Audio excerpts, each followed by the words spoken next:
Welcome to the Penny Bloom Podcast. Ain't another place that has got more bombast. Romp past your mom, dad's listening to Tomcats, talking everything that make you sad. We don't want that. We're here to make you smile. Put your mind at ease. Peace, love, and bloom, and always praise Keanu Reeves. This what we about. This some weeding now. We'll talk until we can't no more, and then we peacing out. Alright, let's go. Penny Bloom Podcast. It's the Penny Bloom Podcast. Penny Bloom Podcast. It's the Penny Bloom Podcast. Penny Bloom Podcast. Penny Bloom Podcast.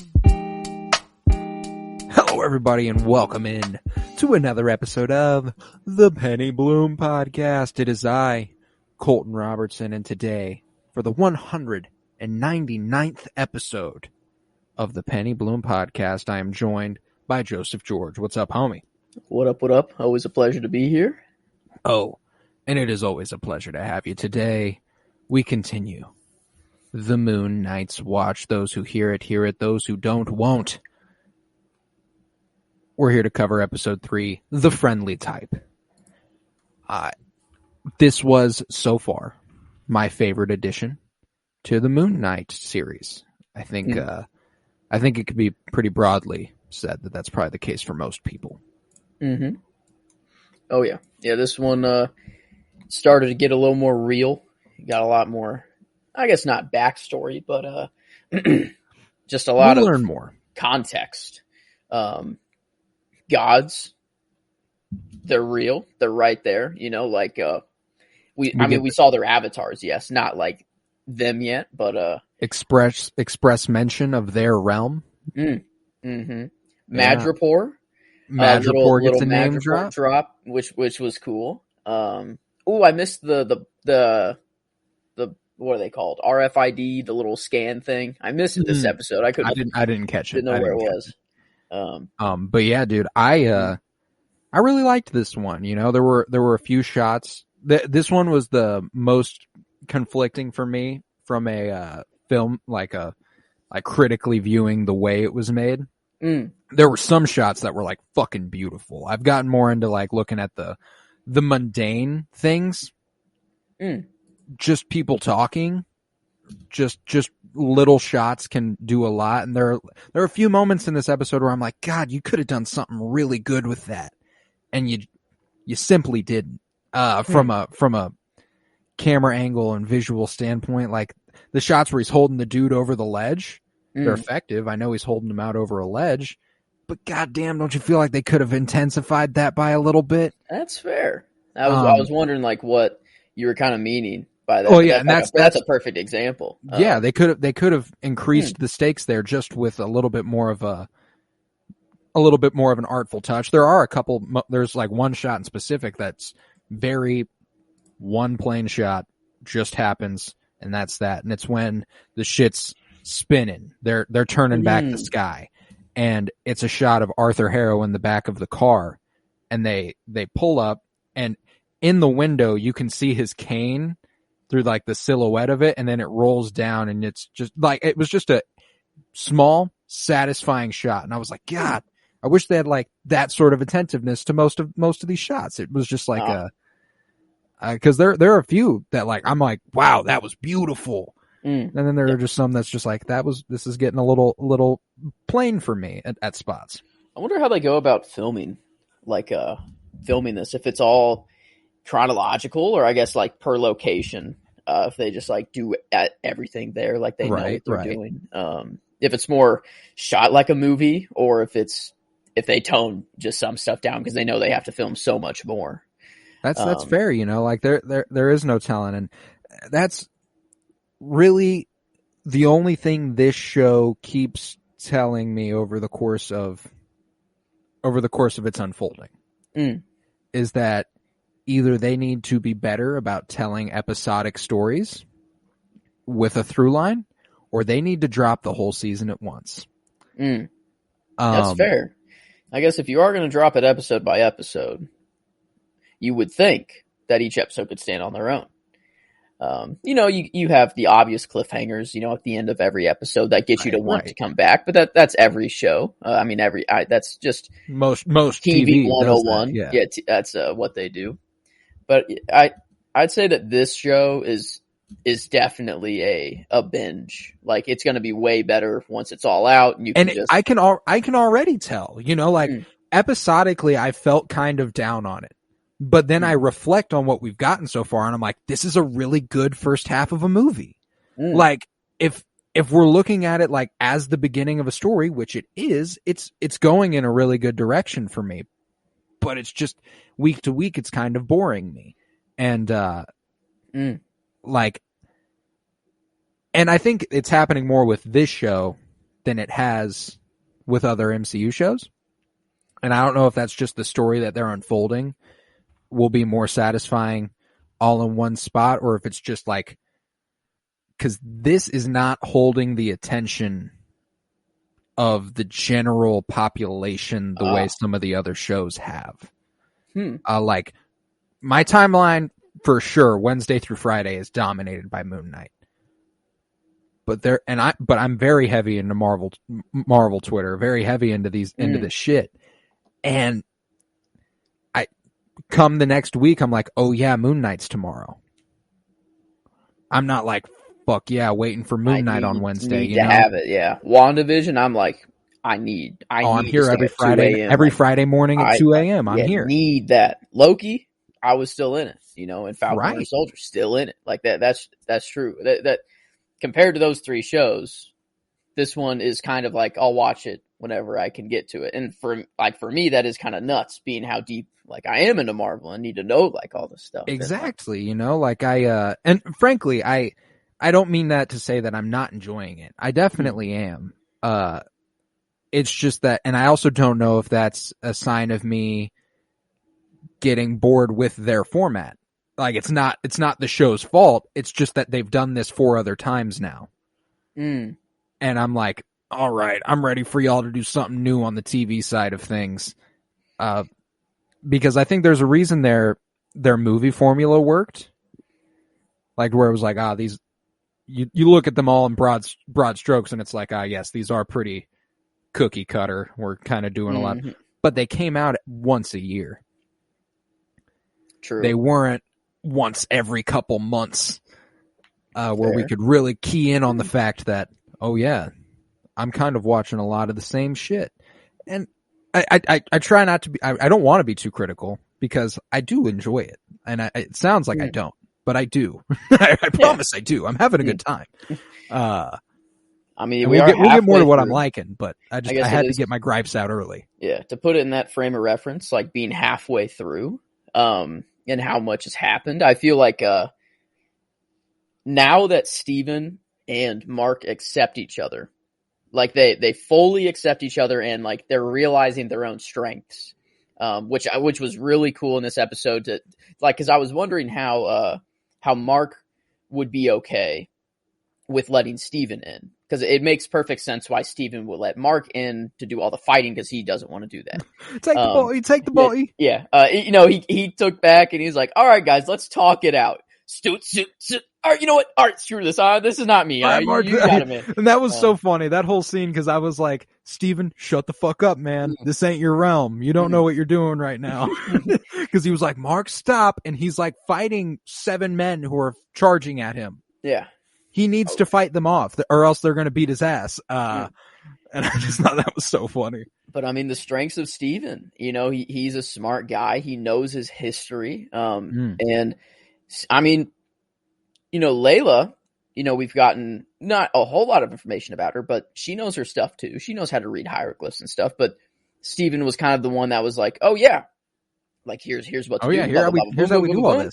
And she's like, oh, well, this isn't complete. And he's like, oh, well, yeah, duh. Like 2,000 years ago, the stars are very different. So he's like, he's very smart and very, like, he knows his stuff when it comes to this. And I like that they're playing to their own strengths now.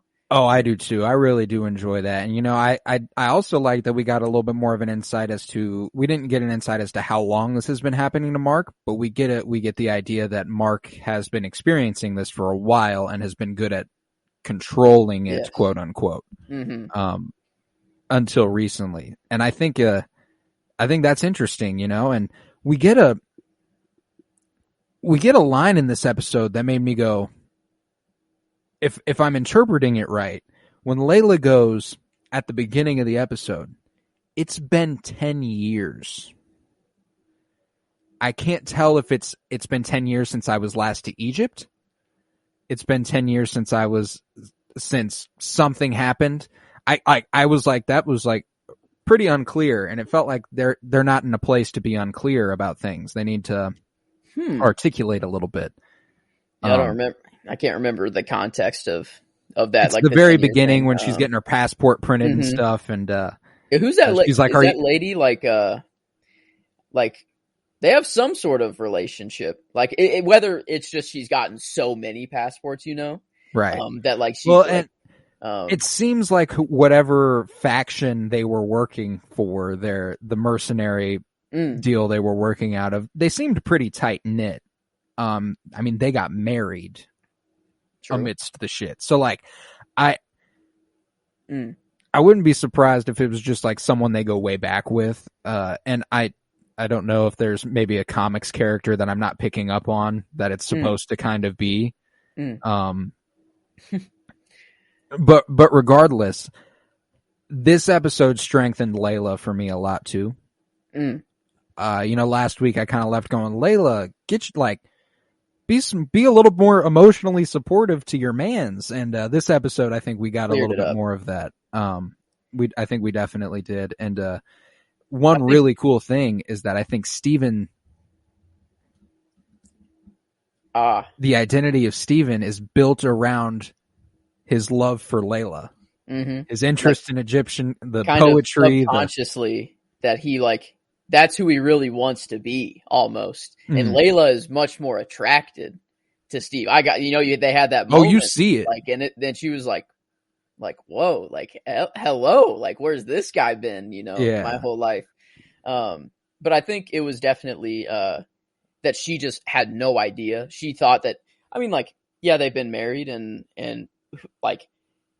who knows how long.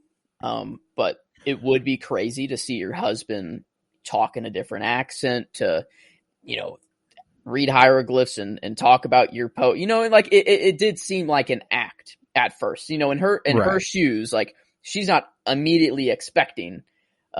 No, yeah. And apparently he's been very good about, quote, controlling it and hiding it. And that's interesting too. I obviously don't have any experience with DID, nor have I known people who have gone through DID, but I didn't know that was something that was possible, was to quote control it. I was like, that's interesting. I just was like, that's impressive shit on Mark's part. To be able to keep control of your mind that way. Or maybe it's sort of an inevitability thing. It doesn't happen overnight. It's kind of a slow progression, but not sure, but definitely their conversation on the boat whenever they were going to, I forgot who the guy's name was, but to meet that, who had the tomb, had the sarcophagus. Had Senfu. Yeah. Had Senfu's sarcophagus or tomb, whatever they called it. But that conversation, when they started to hold hands first and, hold hands for a little bit. And she was like, you could have told me, you didn't have to go through this alone. We could have done this together. And you see him, that's not exactly how I do things, is it? Yeah. And then he's like, I don't know. It was like, damn, and he's like, we got to focus on the mission. We got to get our story straight. It's not about this right now. It's like, man, but, I don't know, I feel like the relationship is gonna strengthen again. I feel like the divorce is not gonna be a true. I don't think that's really gonna go through. But I think this is, we're gonna see their arc kind of bring them back together here in this show, and at least I kind of hope so. Because it seems kind of indicative of the fact that their problems stemmed from the fact that Mark wasn't sharing his entire self with her. He was hiding things, multiple things, a relationship with Khonshu, dissociative identity disorder, and then Arthur comes along and just lays everything out on a platter, for them right there. He's like, oh yeah, and you don't feel worthy of love. You can't tell her the one thing you want to tell her, blah blah blah, and you don't feel like you're worthy of her love. And then she's like, what was that all about? And he's still like, I don't know. I feel like I don't know. Am I missing something? Like, is there something else that he is hiding from her? I feel like it's just, I don't know. No, I think he's just done, like, he's not about sharing the way he feels. Yeah. And I think that's generally what they're getting at. I don't know that there's any more that he's hiding besides Khonshu wants her next, and that's why he's keeping a distance. He's like, hey man, does I'll Arthur love know you and that, shit. that Khonshu wants her next? See, now I don't know if that's the case. He did know he was in Cairo, though, or seemed to know. Someone was like, Mark Spector's in Cairo. He's been tracking us. And he immediately went, I know. I guess probably he could just assume, like, where else? Like, yeah, like, he was going to chase us here. Like, Khonshu knows. Yeah, so, yeah. But I wonder if I'm just not remembering something last week. Like, I feel like there's an understanding Arthur has of Khonshu's behavior, and therein might perceive that that's probably what's happening to him. Like, he's holding something over your head so you don't sever this connection. It's probably her, like, I wonder if that's what happened to him before, if he, maybe that's what's got him to go all unhinged and be like, yeah, fuck Khonshu. I'm raising Amit, And how about this episode strengthening the shit out of Arthur Harrow's character? Like, I wasn't skeptical of Ethan Hawke as a villain. I was like, this is going to be dope. But I wasn't all in on, like, the character yet. I was like, all right, he's just a weirdo for me right now. But the way we end this episode, I'm like, okay, he's got a personal vendetta. Oh yeah, against Khonshu. Calculated. He is meticulous. Like, he knew he was going to be summoned by the gods. He's like, I'm about to be called upon. Like, no matter what, hey, whatever happens, keep digging. Keep digging. And so he knew this meeting was going to happen. I'd assume he was Khonshu, in the meetings before, Yeah. So, like, I'm assuming, he gets in trouble a lot, it seems, with the gods. The gods don't favor him a whole lot. So it was probably nice for him to be on the other side of it for one time. But he knew exactly what he was going to say. He's like, I mean, it's sad that he used, DID against him, like, that's basically what he used to plead his case. Yeah, to discredit him, which did suck. And there is one god that is on Mark's or Steven's side. I forgot her name. How much? I think. But one, like, all the other gods are, I feel, they're not going to listen to whoever. But one, I think, I'm looking at the cast right now. Egyptian goddess of music. Yeah. Love and music, I think. Hathor. Is it Hathor? Interesting. Is that the goddess's name? Or yes. So I wonder if they have her on IMDb as that, because I don't see. Because she also had her actual name that they addressed her as multiple times, and I can't remember what that was. But Taweret? Yatzil? Yatzil? Yes, Yatzil. Yatzil. I was like, there was a Z in it. I remembered that expressly. I was like, because that's not something you see in a name a lot. So I was like, I was waiting to hear it. Yatzil. That's right. She seemed cool, but did she seem too cool? Did they all, like, I know Arthur Harrow's got his own thing going on, but do we think there's any chance that any other gods are working to unleash Amit with him? I mean, they did mention, they were like, we didn't abandon humanity, they abandoned us. So, like, whether they say that they want to completely pull themselves away off of whatever they said, we don't want to, involve ourselves with the matters of men, whatever. I mean, they do have something against humanity, they're like, no, they abandoned us, so, I mean, I didn't even think about that, but, I mean, they don't like Khonshu. I mean, we know that much. I mean, he's imprisoned, I mean, and Khonshu knew too. He's like, after I do this, he's like, tell Mark to free me. Hey, and Khonshu's, I'm conflicted about Khonshu, like what he's about, what his goals are. Is he on the right side? Is he on, like, are we not knowing anything? Are we not knowing enough about Khonshu? You know, because my comics knowledge inclines me to kind of have a distrust of Khonshu because he can be a huge fucking asshole. And they've already displayed how he can be a huge fucking asshole, like lording Layla over his head and kind of. But there are times where he can be pretty not genuinely good, but wants the right things, you know. And I guess from a new perspective, from no comic, knowledge, what I see is that when it comes to like humans or whatever, he sees himself as above. He's a god, and like whatever happens to humans, he doesn't like really care about. But maybe the people who he's like a little closer to, he could. But I think like when it comes to Amit, like he will do anything he can to stop this from happening. I feel like that's his goal. That he's like, he just does not want Amit out, because I feel like if Amit is back, that he gets pushed to the side even more. Right. And I feel like that's the only goal that I see in my mind that he's working towards. I could see that too. And yeah, for real, from right now, that's exactly where I'm at too. There was one moment in this episode that made me go, how's Khonshu feeling? And it's when Steven is talking to Layla about how the sky was different 2,000 years ago. So unless we can recall what the sky looked like that night. And he goes, I remember that night. I remember every night. He sounded so sad. He did. And like, I'm curious if that's just because he's a god, and like it's eternal, and it's like just like that's just something that he has, or if it's. I mean, it did sound more like it was like I've just been suffering, and like I can't forget any night, like that's like I don't know. That's what it feels like. I don't know. I definitely got the vibe that he was not happy about remembering every night. But yeah, I mean, the interesting little, like, he's trapped in stone, now he's in the pyramid there. Yeah. Encased. And there is a trailer shot of like purple beam shooting from the top of the pyramid. Seems like his stone thing's right in the middle there.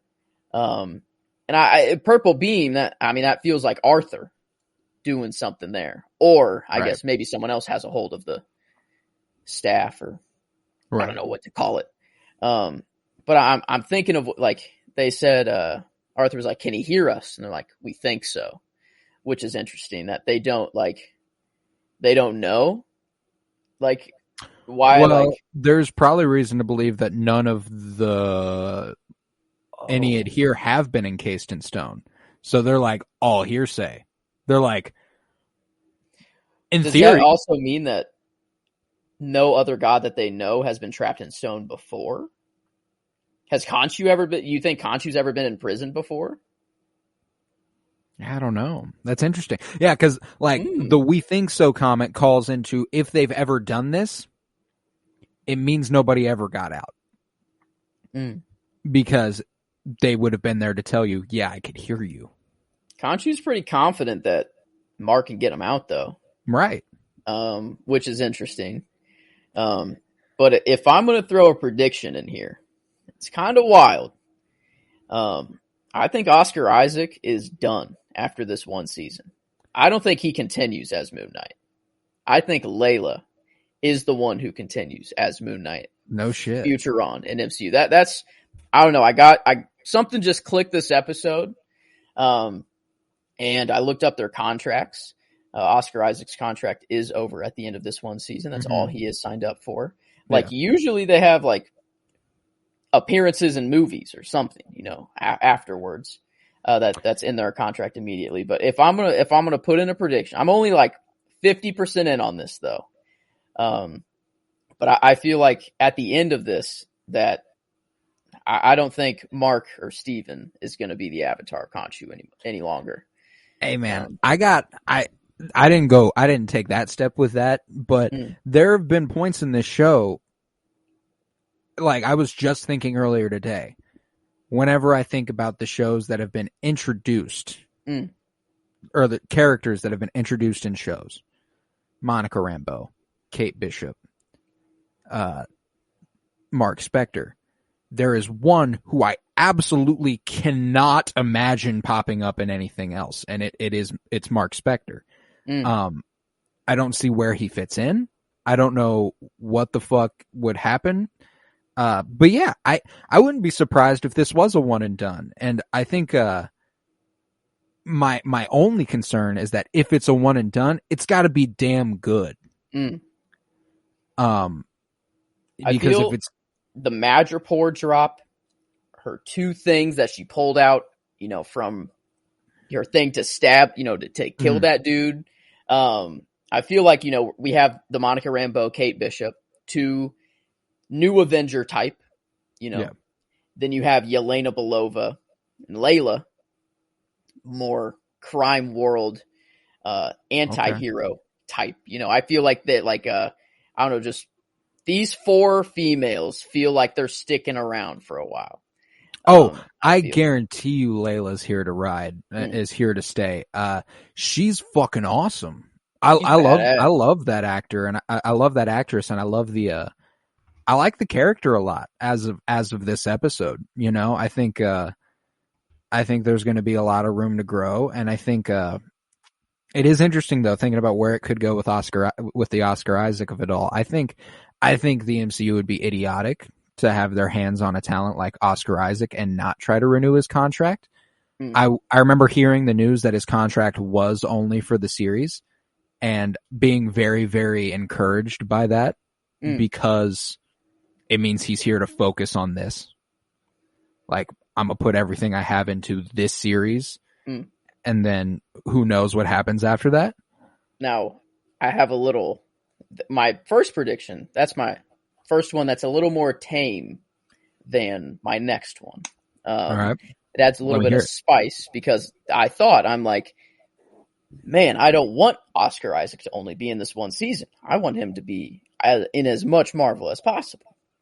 So I was thinking, I don't know how this would happen, but I feel that Layla becomes Moon Knight and Mark or Steven becomes Khonshu, so that they stay together in some way. I don't know how he could reach that level, if that's even possible, or maybe, I don't know. I feel like whenever he saves Khonshu, that maybe in saving Khonshu, his mind soul becomes Khonshu, and then he can't be Moon Knight anymore because he is now Khonshu, he's the moon god. And now he'd be like, I'm okay with Layla being Moon Knight because I would be the one protecting her. I'm the one giving her the suit, giving her these powers, and I can protect her for as long as. That would be interesting. That would be interesting. I like that idea.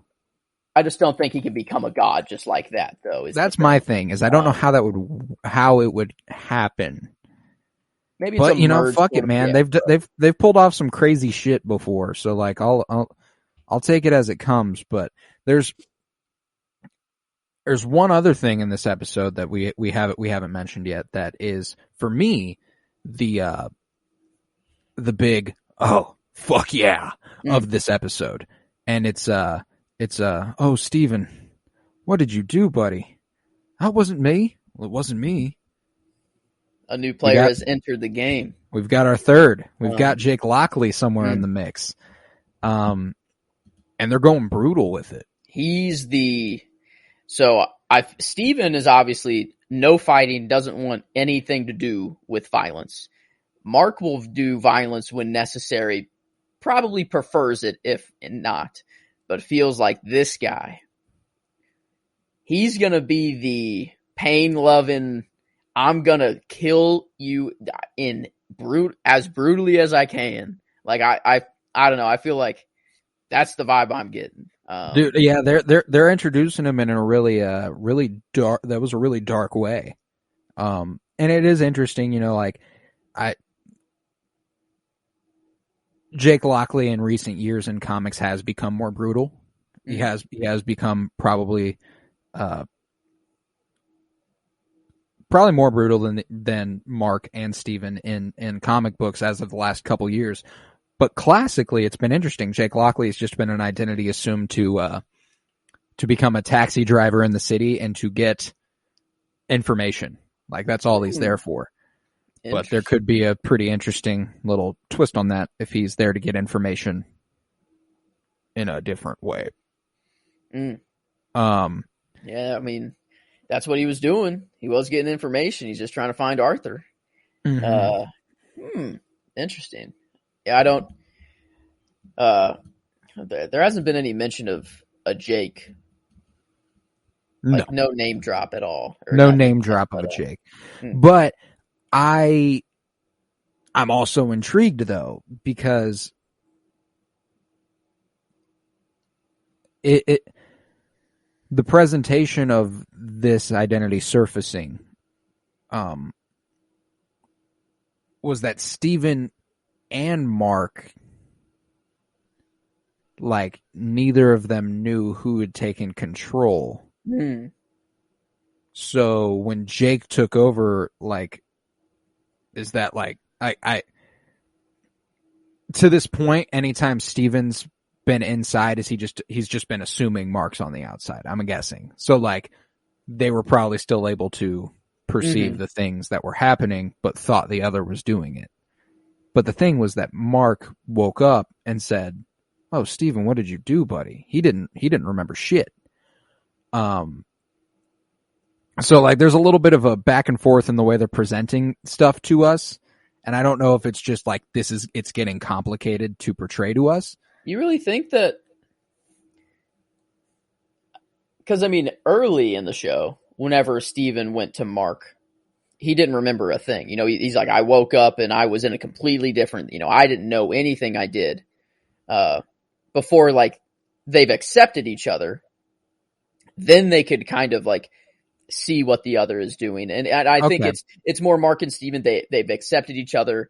And they're aware of each other. Aware. Yeah. In the first place. And now, you know, now that this is a new identity, you know, I'm thinking it's just part of DID. I don't think it's anything to do with Khonshu or anything like that. I think, it's just another, I don't know exactly how it works, but in this frame, it seems that, like, he's been good about controlling it, or at least he's saying that. He could be lying about that, you know, or, you know, could be lying, but it seems that he's had some control.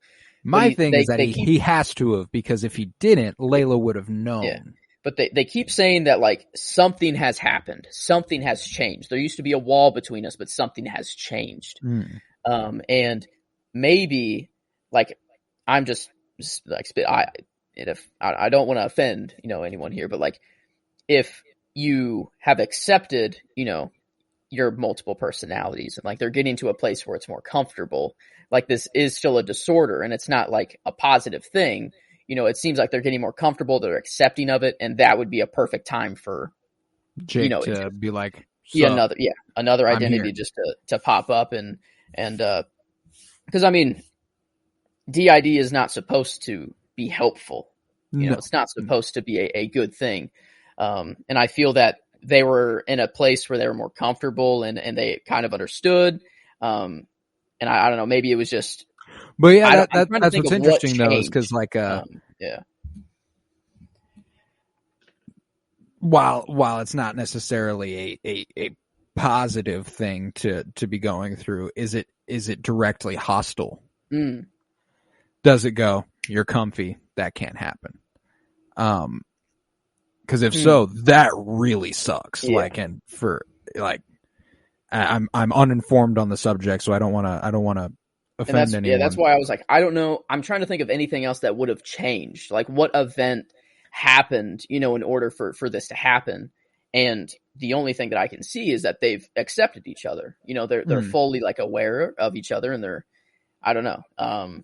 Unless there is something more with Khonshu or something deeper, you know, down there, that route. But I don't think so. I think the DID and Khonshu is separate. I definitely think they're going to keep that separate, and I hope they do. You know, I don't think it should be something that Khonshu caused or anything like that. That'd be in poor taste. But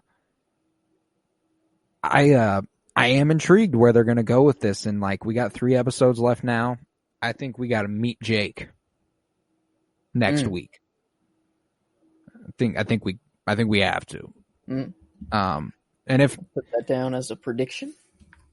that's my prediction for next week as of right now. I think we meet Jake, and I think we meet Amit. I think we formally meet Amit. I know we visited her tomb this week, but I think that thing gets opened. Oh, she's in 4 episodes. It said 4 episodes, but I don't think we heard Amit, nor did we see Amit. So,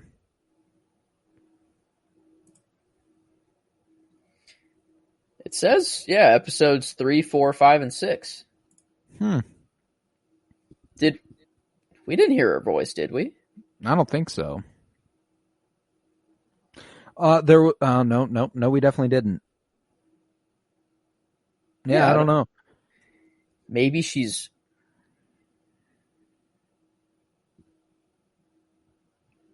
they get to the tomb and she's not there. She's already been resurrected. That'd be Is she a character that we've seen before? That was like, I was thinking, like, what if there was someone that we met this episode who was Amit? But the actor or the actress, is that just the voice of Amit, or is that like the actress who actually like play? Is that her avatar? Is that? It'll be interesting. It will be interesting. But I guess I'll watch the episode again now, and looking for someone in specific. But I feel like that this actress wouldn't. Well, I don't know, because Khonshu, the actor, is just the voice actor. You don't actually see him ever. Is there any way Yatzil? Like, I know that was my gut. That'd be the only person the only suspicion, But I feel like there are 7 other gods, and there were 7 other people there. Yeah. Right? I didn't miscount. I didn't even count in the first place. I just kind of assumed that there were 7 others there. There was an empty chair. I guess that probably would be for Amit then. I thought it would be for either Amit or Khonshu. Let me go to the meeting real quick. See how many. Because he looks at it and they key in on it for a second, like it's an important thing. His eyes linger on it. And I don't know if that's because it's Amit's or if it is because she has the like double-sided alligator head, and I tried to get a look at the figure that sits in front of the chair because that's the portrayal of the god, but I couldn't make it out. In attendance, we have Horus, Isis, Tefnut, Osiris, and Hathor. To hear the account of Khonshu. I guess she didn't say her own name, so that'd be 6. So she said Hathor, right? Oh, she did say her own. Wait. Oh, I guess they're saying their god names, not Yatzil. Yeah. I was looking for Yatzil. So. Gotcha. So only 5 and Khonshu? Oh, so okay, 5 Khonshu. Wait. But there's 9 total, I thought. Yeah. I thought there were 7 gods, and then Khonshu and Amit were the 9. So there were only. Why would all of them not show up to this? I guess maybe it's not of that grave significance, or maybe if. I don't know. Here, let's I'm gonna look into what the Ennead is. So, what gods are missing? I guess.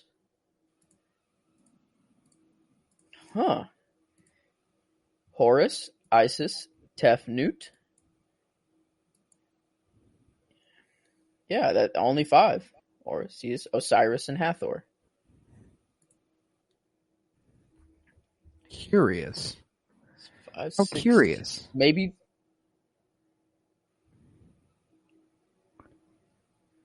Celestial Heliopolis. What? I guess I don't know why I just assumed 7. I feel like there was more than 5 whenever they were like in a circle and like holding hands. I felt like there was more than 5 there for some reason. I thought so too. But does it look like there's 5? That's what I'm getting towards now. Yeah, man. Oh, I guess that's whenever they trap Amit in stone. Whenever that happens, right? When they trap Khonshu. Khonshu, sorry. Yeah, thank you. Yeah, so Khonshu wouldn't there. Amit wouldn't be there. Then there would be 5 there. Let's see. Ooh, that line's looking more and more like a setup, huh? What, in attendance or what? No, line? there aren't 7 gods. There are 9. Like if there's like blatantly not, if there are 7 gods that we can account for at any given point, that's a setup line. I mean, okay, looking at the circle now, it is only 5, and it makes a perfect star as well. Like they're in the shape of a star, and I didn't kind of, it's like, or I guess a pentagram, technically, but like there's a lot of, I don't know, the map formed a star, shape, and it's, yeah, there is only 5 there, whenever they're trapping them in stone. Interesting. So I that grants more credence to the idea that there are gods working towards Amit's release to me. I feel like they'd be more skeptical. Right. Those 5 would be way more skeptical of this, though, yeah. And like, I don't know, they seem to brush like, I don't know. I guess they asked Mark if he was unwell. He said yes.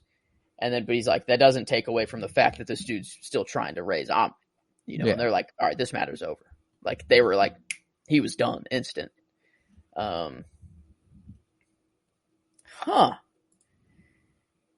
I mean, episode 1, they mention there's not 7, there are 9. And like, I thought the other just missing 2 were Khonshu and Amit, but what are these missing 2 now?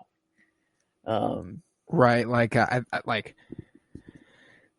the sun god Re would be one that came to mind immediately, but I don't know the Ennead off the top of my head. Like I can't.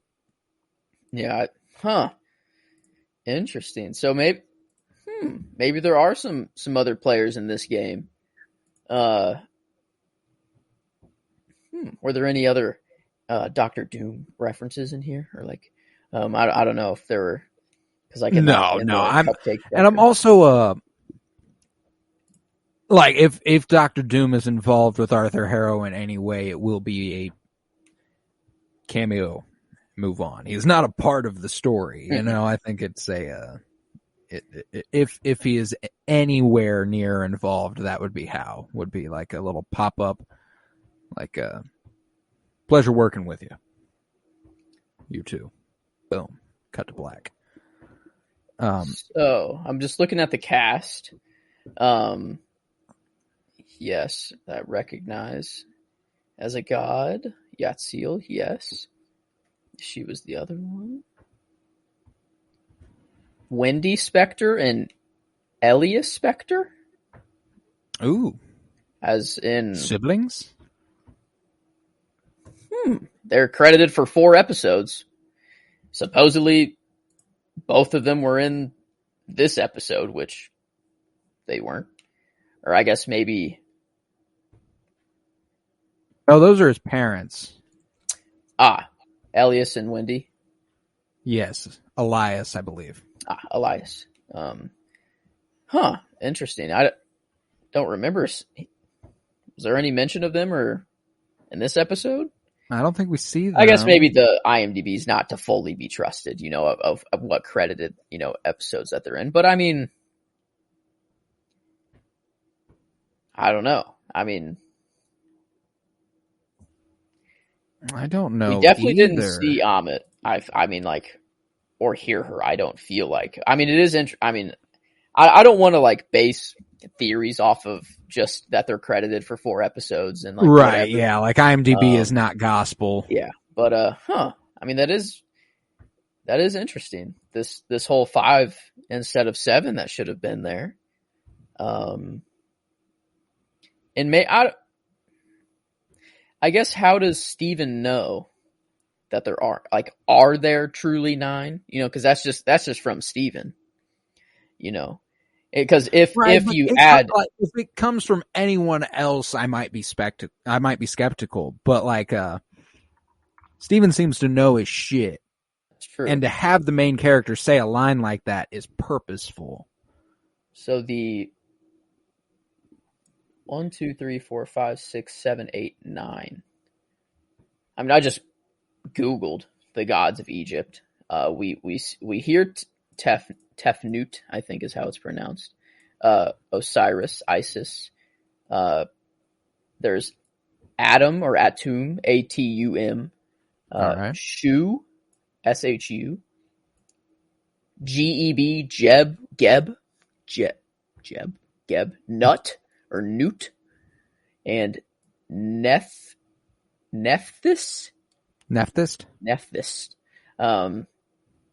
And yeah, I mean, no mention of Khonshu or Amit. I wonder if Shu is Khonshu. But yeah, but then Amit might be Atum or Tem. It's an important deity. Yeah. Yeah, interesting. Yeah, maybe Arthur is still an avatar. No, he would have been there. Because they pulled up. Yeah, no. Unless there's a conspiracy against Khonshu. I'm not buying into it, but I mean, like, the way they all behaved in the presence of Khonshu feels like they're out to get him. The way they were, like, really cool with Arthur Harrow and just being like, all right, guy, yeah, we trust you. You're cool. I don't know. It just feels weird. It just felt like a weird interaction. And maybe that's just because they're not human. It's true. They probably what are they doing other than this? Like where do they go? They just bull with their fucking avatar. Like, what's up, man? How you doing? You having a good day? That's good. How was work? Like, the fact that this dude is just, like, wearing a suit and tie, presumably has just, like, a 9-to-5 fucking job and has the power to grab his hand and move it behind his back and is just like, I feel like, I don't do this regularly. I kind of got the vibe that they're not used as their avatars really a lot. I feel like Khonshu and Mark and Steven, they're, like, he's there all the time because he's, like, actively doing something with them. Right. I guess, I don't know. I mean, what's the name of the dimension that Khonshu expressly names in the, do you remember? Oh. Mm-mm. He calls it some sort of void, and I can't remember what it was. Was that an episode? It was in this episode. Yeah, while he was before the council of the gods.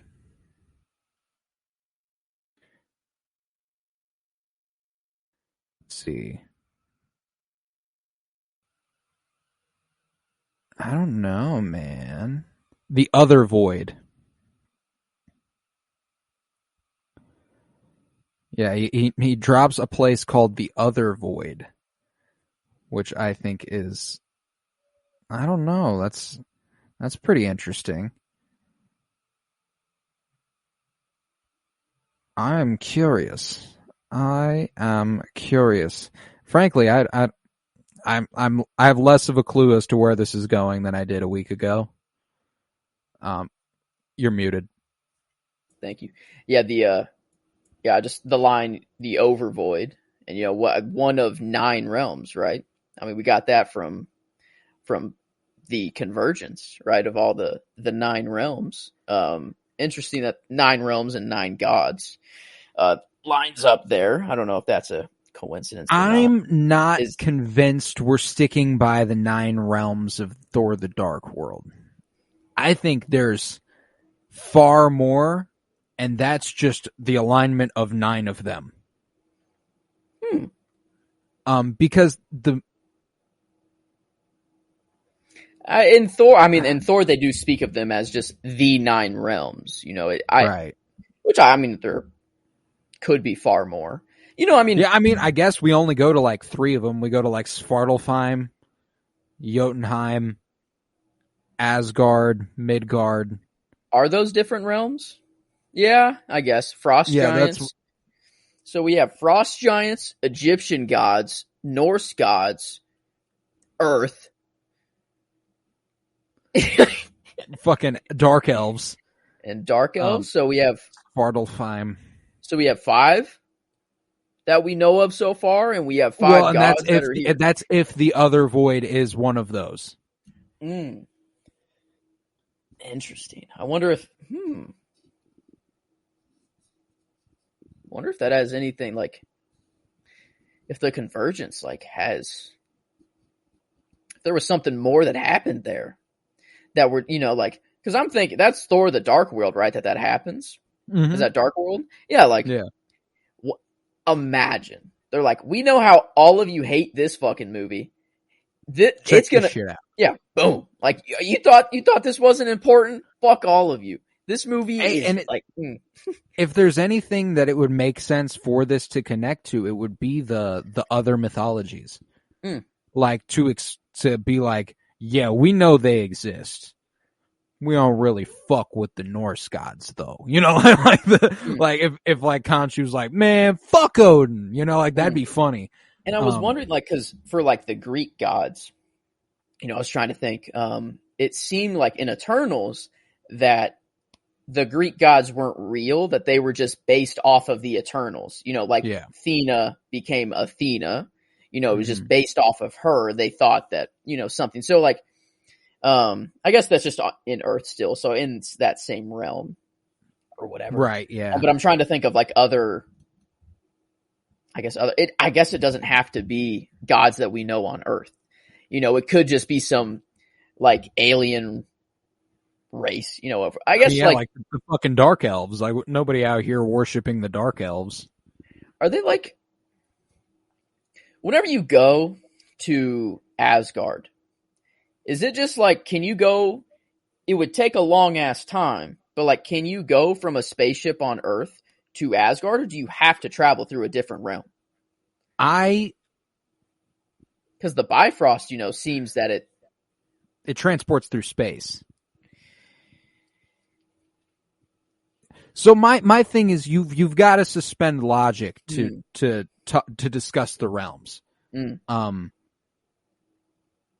Like, because Thor even like explains the fucking realm tree in Norse mythology in Thor: The Dark World, the Isidril or whatever. Like he explains, we are all branches off of this fucking tree, and we all exist, but every once in a while they perfectly align. And it's that really cute scene with him and Jane where they hold hands and they kiss, and it's like, oh, that's adorable. But he's explaining something important.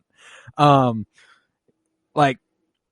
So, and it's like, are we just giving that explanation because it's Asgardian? Like the way that there are humans on Earth who think the Greek gods existed at some point. They're based off Athena. Is that just like part of the thing they follow? They're like, you know what? All the realms, they align on the realm tree. I don't know. It's And the thing is, like, we're still on Earth, and, like, stuff is happening multiversally, like, seemingly right now, or time doesn't really matter, I guess, when it comes to that. So, like, I'm thinking, like, these have, like, huge impacts on everything. I'm thinking of, like, what's the Nexus event of this show? What is the Nexus event going to be? I feel like Amit is going to be resurrected next episode. I feel like that's not. Is that the Nexus event? I don't know. Man, if it doesn't happen next episode, I'm gonna say if it happens next episode, I'm gonna say no. If it happens in episode 5, I'm gonna say yes. You think turning back the stars could? I mean, that was. I guess that could be. I Yeah, I don't know. I mean, everyone on Earth witnessed the sky doesn't adjust either. The stars are 2,000 years old. The sky is, and it will evolve the same way for the next 2,000 years as it has. It didn't go back. The last 2,000. I don't think it did. At least I didn't perceive it to. Or because no, he was holding it in place. They were like, like struggling to. So I guess we didn't see what happened after that, really. Yeah. If like, because I would assume if it were to go back, it would like fast forward again. Yeah. But it was just like, all right. And it was just done. Man. And I'm kind of clueless on the show right now. I think it's going to be one that once we have the whole story, I'm really going to like it. But right now, I'm kind of like episodically there are good moments, but I'm not feeling it 100%. I think it's going in good directions. I like the cast. I like some of the characters. I really love Steven. And Mark's becoming a complicated hero that I'm kind of digging. And Oscar Isaac fucking bodies it. That scene where he looks in the mirror and Mark is like, all right, buddy, you got this. Take hold. And like they don't show the blink and like struggle for control. He just like changes his face and goes, "What? Thanks, bruv." And like it was incredible because he looked like a new character. I mean, not for real, he's still Oscar Isaac, but like he adjusts his face to be Steven's face. Different looks. Oh yeah, like you can tell. Like whenever, I mean, it's just the mannerisms and everything about him too. I feel like keyed in on something at the end of last week that was correct. The mirror? The guy sitting in the mirror didn't feel like Steven. And you assume the guy in the bed is Mark. Well, the guy in the mirror probably wasn't Steven. It probably was Jake. And he looked intense. Did Mark just like... I'm trying to think of when that happened. Like whenever like... Because he was bloodied hands. And like... Was, you know, because you were like, maybe this was like years before, you know, that he was in Cairo or something. But I feel like it's when he arrived in Cairo. Because then Mark would. They even acknowledge it in this episode how quickly it happened. He was like, "Sorry, I just up and went to Cairo." To Layla, he's like, "Sorry, I didn't tell you anything. I just had to go." But I guess Mark would have forgotten how he got to Cairo in that moment, right? Like if Jake took over. And that's the reason his hands are bloodied. Or maybe he didn't take over. Maybe that was just Jake. That's what I'm going with. I don't think Jake had surfaced yet. He was like it was just a little like, this is coming. This is on the horizon. And it was like a visual cue to let the viewer know.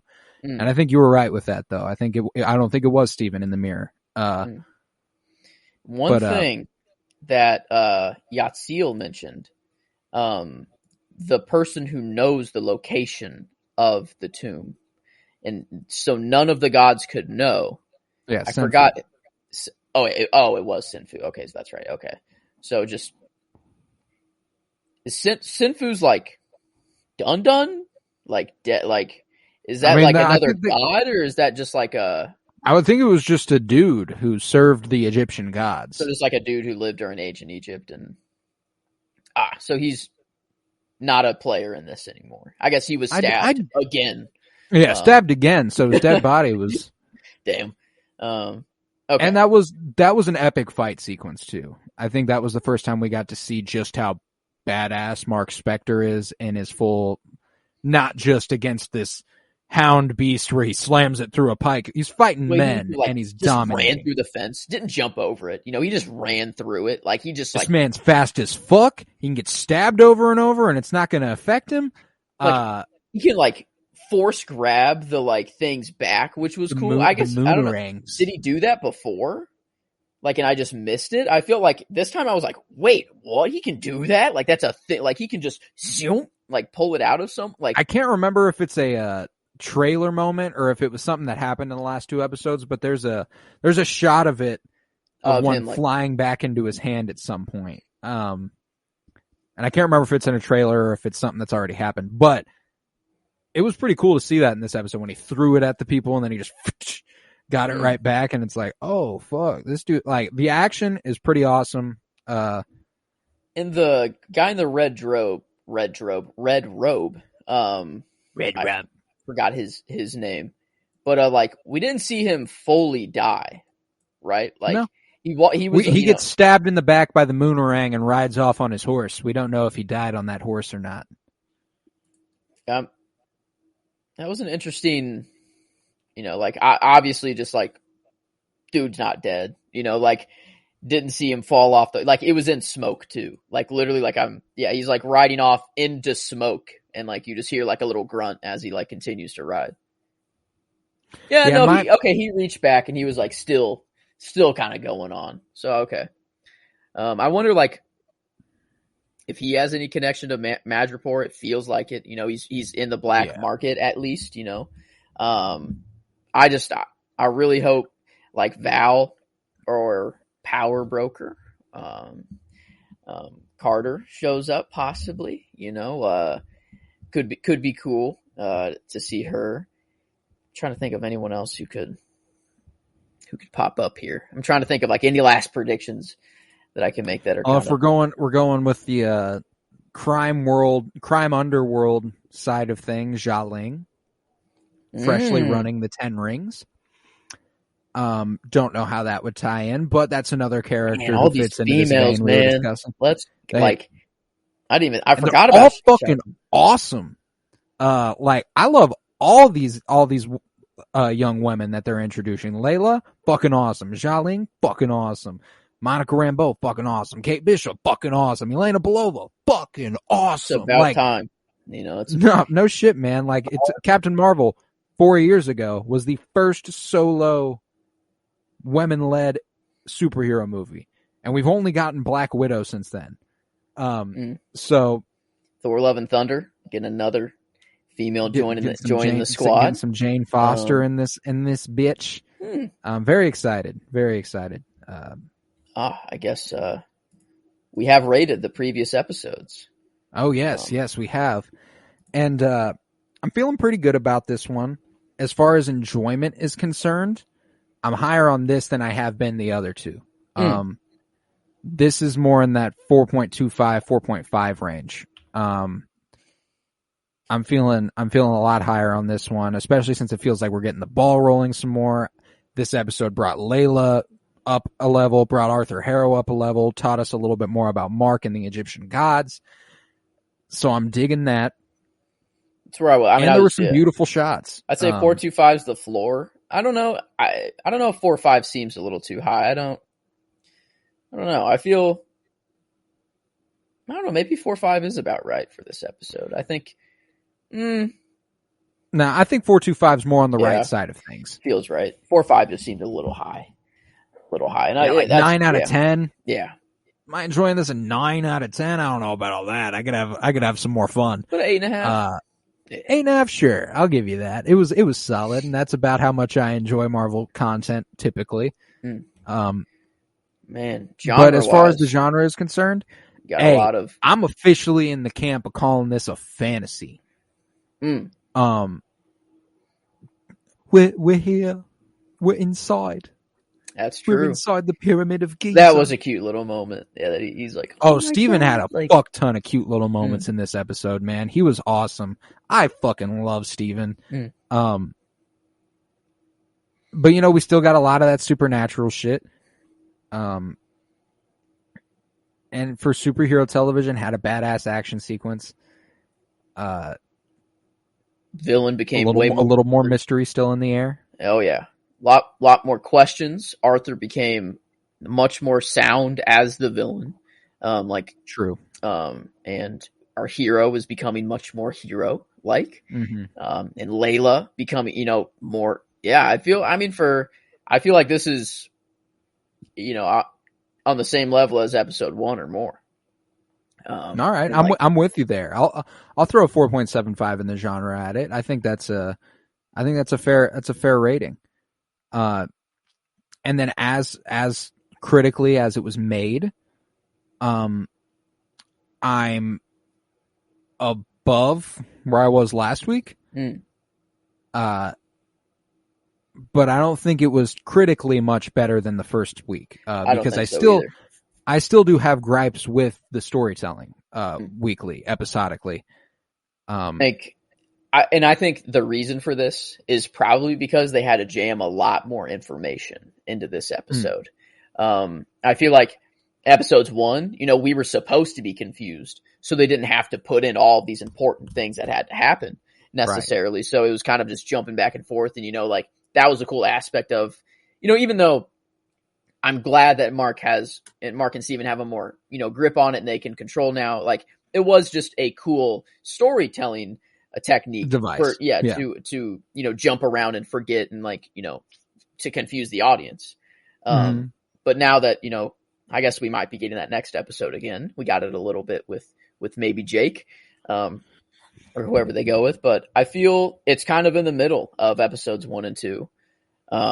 Yeah, I had this back and forth, the first episode of the show, I went, fuck, this is visually distinctive from most of the stuff I've seen in Marvel. This is awesome. I'm really encouraged by that. Second episode, I went, they fell back more into what I feel like typical Marvel feels like. And this one, like I said up front, split the difference. I was like, there were some shots where I was like, fuck, I haven't seen shit like this in the MCU. And then there are other shots where I'm like, this could be literally from anything you've done in the last 15 years. But nevertheless, I think it does split that difference, and we might as well lock it down there at about a 4 out of 5 overall. I think the only aspect it was really lacking was story. But they did answer some questions and pose some new ones, and the filmmaking was back and forth for me. But the acting was stellar, especially Oscar Isaac's performance in this, being Khonshu at one point. Exhibiting the level of physical exertion that was taking out of him when he'd be like, fuck. Oh my God. He literally said fuck, mouth the word fuck, which is kind of hilarious. I don't know, in Marvel, that. I'm like, oh yeah, he said fuck right there. That was cool. I mean, that was pretty blatant. Yeah. But so yeah, I dug this one. I think overall it shakes out to what is the best overall episode so far. Just by a little bit, just by a little. Yep. 4.33 for this episode, and the first was a 4.3. So just the little edge that this episode had. Last episode was a 3.92. So they're all around the 4 range. And I feel I don't know. I hope that it can only go up from here. And I hope from what I'm hearing, episode 5 is where we're supposed to really get it, and no surprise there, huh? That's on par with everything Marvel does on the TV side of things. So I'll keep accepting that I'm going to at least get 2 episodes that I'm just like, fuck yeah. What I'm going to do whenever that season finale comes out, I'm opening up WandaVision. I'm going to her becoming the Scarlet Witch, the time that it happens, and I'm playing that season finale to see if anything lines up with this. I don't think. How many episodes was Hawkeye? Was that 6 as well? That was also 6, yeah. I wonder. I guess I haven't tried to see what lines up with that. I don't think that one's big enough. Maybe Kingpin getting a. Interesting. But yeah, I might try to do that after this episode. See if anything arises there. But I guess if you time the spinning back of the sky and everything, I don't know. Maybe there's something there.